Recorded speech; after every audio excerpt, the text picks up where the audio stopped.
Hello class, and this is my reflection on the Blackboard Collaborate training course I created for my project.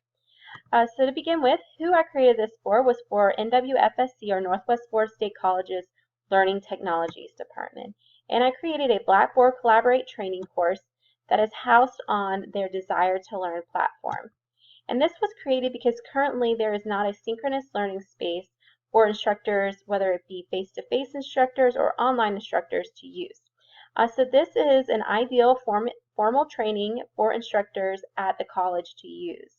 Currently, the college offers a wide range of online courses, and they're looking to expand as enrollment is down, and they see this as an option for encouraging enrollment. So they really were wanting to look and establish a synchronous learning space for instructors to use. So my project contained 6 modules. To begin with, the first module was a D2L overview, and this served as an introduction to Desire to Learn platform. So this was really meant for those instructors that maybe have not used D2L before. This was followed by modules 2 through 5, which were really the meat of the project. So those include why to use Blackboard Collaborate. So we looked at learning theories that really support synchronous learning environments, and also looked at the benefits of using asynchronous learning space. This was followed by Module 3, which was using Blackboard Collaborate in instruction. So we explored ideas on how to use Blackboard Collaborate effectively. So whether it be for virtual office hours, or for professional development, or as a space for group project work, or also as a place to have meetings. So just went through a couple different ideas on how instructor might use Blackboard Collaborate. This was followed by Module 4, which was how to access and use Blackboard at NWFSC. So this went through how to access the software, how to download the Blackboard Collaborate launcher, how to set up the audio wizard, how to work through that, and just how to get ready to use the software and get it ready on your computer. This was followed by Module 5, which was tips and tools, and I took the instructors then into a Blackboard Collaborate session and explore the different tools available for them to use with their students or with other instructors as well. And then we just reviewed some tips and went over the benefits, again, of using and being a moderator in Blackboard Collaborate. This was followed up by Module 6, the wrap-up module, and this was just served as an exit and a congratulations for instructors. And then a survey was also provided for those instructors to just voice their opinions and thoughts on the training course. So modules 2 through 5, the meat of the training, contained 4 parts, each module did. It contained an introduction, an instruction, activity, and summary. We're going to explore what those look like a little bit later. So the D2L overview is a module that is provided to every D2L shell at NWFSC. But what I did is I went in there and refined it and reworked it so that it was applicable to instructors and not really focusing on the student side of things. So some things that were put in was I arranged the Begin Here section to mirror what they're actually going to learn in the Blackboard Collaborate training course. Their course schedule and assignments were refined to fit what actually was going to be used and reviewed in the training course. Listed some resources that they might need just in case something comes up while working through the Blackboard Collaborate training course. And then also throughout the instruction and the training, I often reference a Blackboard Collaborate cheat sheet which I created, which has a lot of links and helpful sites for the teachers to use. So that also is linked in this beginning section. This was then followed by the main modules. Each module contained 4 elements. It contained the introduction, the instruction, the activity, and the summary.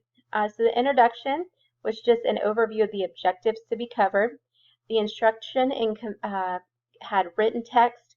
It also had links to valuable articles or websites that would benefit the instructors, and then each one also had a recorded PowerPoint or instructional video of some sort that I created. This was followed by an activity, such as a discussion board, and then this was all wrapped up in a summary. So instead of screenshots, I'm going to take you into the classroom itself. So this is the 3rd module, which is using Blackboard Collaborate in instruction.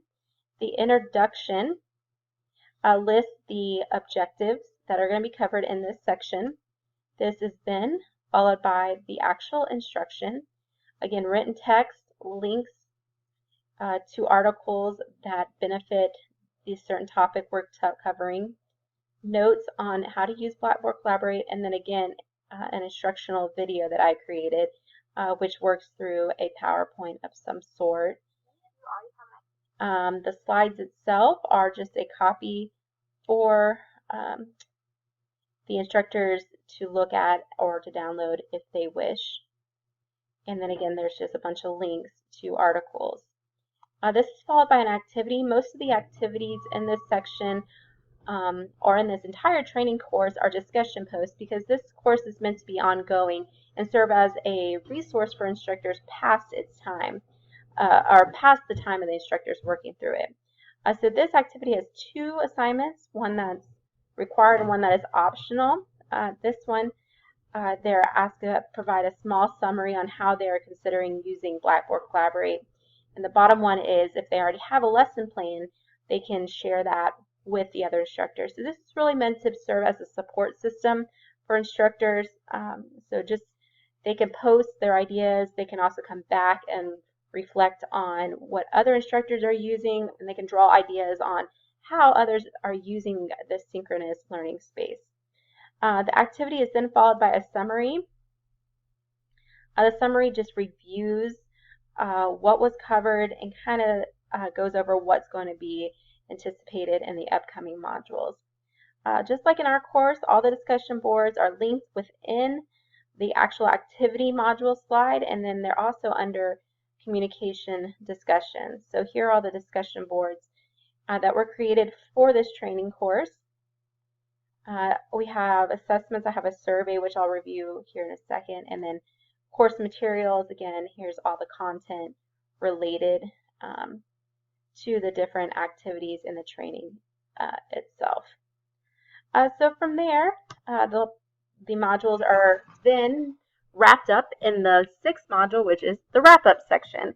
This just congratulates the instructor on completing the course, and then they are asked to take an end of training survey, which I created, which just gives them a chance to voice their opinions on the course itself. The project is now turned over to the Learning Technologies Department. It is now for them to use and upkeep and make changes as they wish. This is, like I mentioned, an ongoing course, so instructors are meant to continually use this course as a place for resources and also a place to come back and learn from other instructors who are working through the training course. So now it is up to the Learning Technologies Department to keep it up, keep up with the enrollment, maintenance, and all that stuff that comes associated with the training course. So while working through this project, I did encounter a few challenges. The main thing I encountered was that plans changed for the Learning Technologies Department. Originally, when I started working on this proposal and I worked on this project, and all the way up to like the last 2 or 3 weeks before project was due, they were really set on using Blackboard Collaborate. But during that time, that's when the enrollment figures came in, and they were really low for this semester. So all departments were asked to cut budgets, and they saw Blackboard Collaborate as too expensive of a platform to purchase and use. So they are now exploring other synchronous learning spaces that they might use at NWFSC. So although this was created and moved forward using Blackboard Collaborate, it may not be used for Blackboard Collaborate, but I do believe that they can still take the materials learned and created and alter those for the new platform if they choose to use a different one. There's still a chance that they will use Blackboard Collaborate, but my biggest challenge was I was having to deal with that and come to a solution with Dr. H and with my client. Also, like many of us, I face slow communication. All of us are busy. I know the clients themselves were busy.